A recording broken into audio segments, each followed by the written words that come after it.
Do you think it's more worth it to move on to new releases or to promote something you've just released? Um, More important. I don't. That's a trick question. I don't think it's more important to. I think it's important. I think it's equally important to do both, for a couple of different reasons. Like new releases, it's important to promote and work on because they're brand new. People haven't heard them before. But your back releases, same thing. You know, does your current audience is your current audience aware of the stuff that you've already released? Sure, but there's 8 billion people on this planet, the majority of which haven't heard that song. So, whereas they might not be there for the original release date, it's a new release for people that haven't heard it yet. So you want to make sure that you give equal attention, to your back catalog and your upcoming releases for that exact reason. Obviously, if you're building up towards a release date, that's where your focus is going to be, and it'll be a little bit more buzz for it. But then you're in your routine activities, for your marketing and your promotion of your career and your music and your live shows, you want to make sure that you slip in your back releases every so often, retro throwback, however you want to kind of go, with it. Doing a remix of something that you've done in the past, or just, reminding, hey, it was 1 year ago today that this single dropped, or it was 5 years ago today that I released this EP. You want to make sure that you always are continually to promote the stuff that you have for sale, because as new people discover you, they're going to want to, check out all your stuff. Yep. Yeah. They are equal, but I think for me and Greg, from our perspective, it is more important for us to remind artists to promote things they have released, because artists have a tendency to just drop that release after the release date. They just drop everything. Maybe a video comes out and they get excited about it again and they talk about it again, but I see it just a ridiculous tendency for everyone to get all hyped for the release date and then Yeah. never talk about it again because it's old news. But like Greg's saying, millions and millions of people haven't heard that music. It's new music to them. So don't forget about it. Remind people. Wait, I was saying literally me. Yeah, don't feel personally attacked, but it is a ubiquitous behavior among artists. Don't worry about it. It's literally everybody. I mean, and I get it, because it's like, you work on a song and an album for so long time, and by the time you get the release date, it's like, finish line reached, and I'm gonna rest and I'm gonna do whatever I need to do, and then then you get excited about the next idea. You're not gonna get excited about what you've just done, and you've done it. You've been in that headspace for years, but there are so many people that haven't reached that headspace yet. And like, again, when we were talking with most of the members of MIC, or even new artists, their biggest frustration is, I want my release to go well. I want more people to see what I'm doing. Well, I mean, you want more people to see it, but you want more people to see it instantaneously the day that you release it. And that, just as an independent artist, isn't really realistic, unless you're willing to spend large quantities of money on PR, which is a huge financial risk and can really hurt you. So if you want huge people's, let's say your goal was to have 10,000 people listen to your song, or hear your song. Well, when does it matter? Like, when they listen to it. If you, over the course of a year, you were able to get 10,000 people to listen to your album, looking back on that year, wouldn't you feel just as excited about that?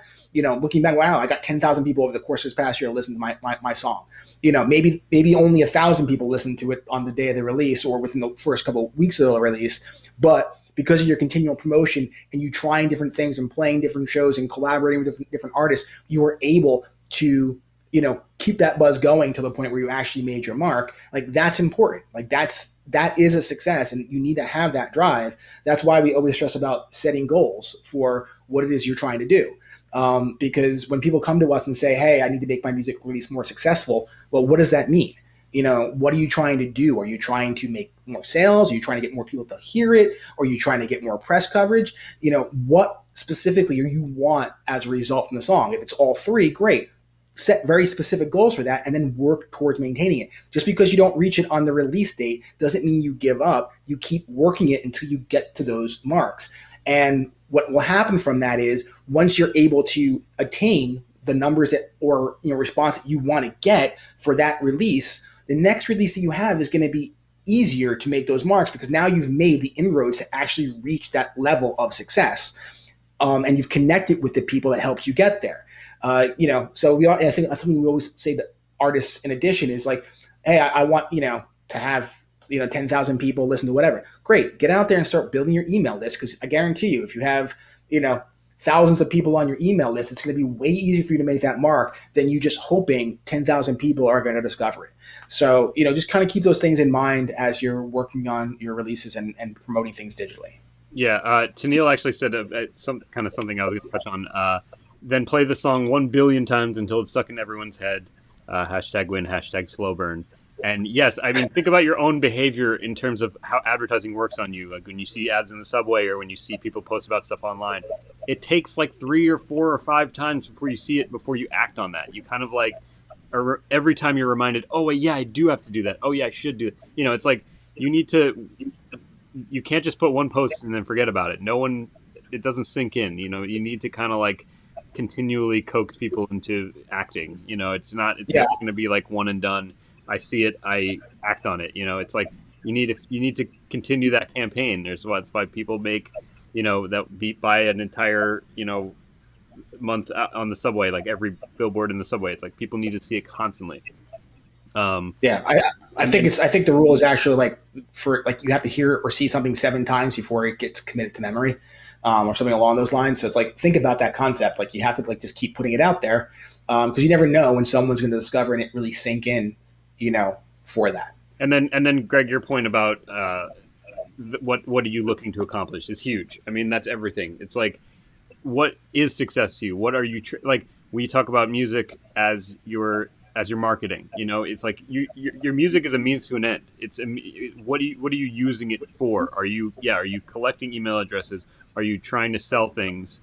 Trying to make money on it. Obviously, people think that make money on it, but you want to think about the lifetime of a customer, not just the 70 cents you'll get for selling a single on iTunes. You want to sell things to a customer forever. So use that song to obtain their email address so you can sell all your merch and all your concert tickets and everything to them from then on. So when we talk about success, that is such a great point. Like, what is success to you? What are you using this for?